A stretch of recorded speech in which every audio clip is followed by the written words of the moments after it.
Polynomials.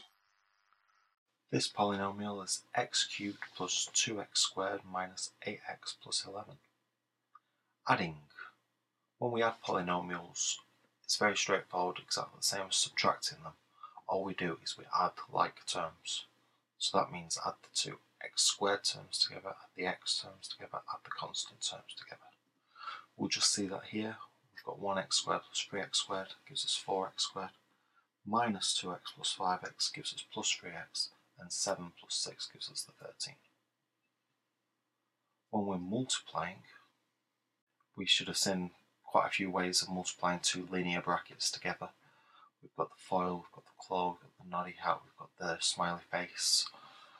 I prefer to do the first one times everything in the other bracket, so that's x times x, 2x, x times 1, and then the 7 times everything in that other bracket. And then we add together the like terms, which in this case are the two ones in the middle.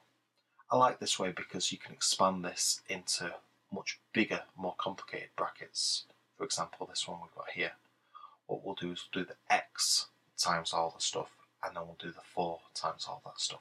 And we get x to the 4 plus 2x cubed plus 5x squared plus 3x. A nice note when you're setting it out is if you line up like terms, it makes it a lot easier to collect them at the end. So that's plus 4x cubed plus 8x squared plus 20x plus 12. Gives us all together x to the 4 plus 6x cubed plus 13x squared plus 23x plus 12.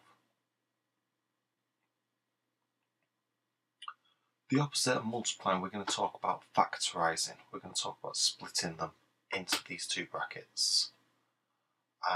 Again, nice, easy quadratics. We should have come across methods of factorising them.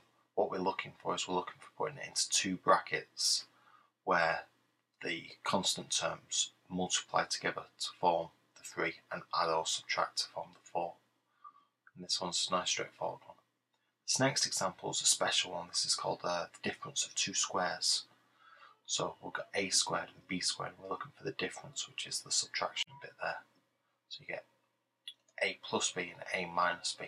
That comes up a lot, so it's worth remembering. If you don't have a constant term, it generally throws a few people. All it is a much easier bracket is you've got a 0 in there, so you can just leave it out and just write an x and then a bracket. So this is x, x minus 3.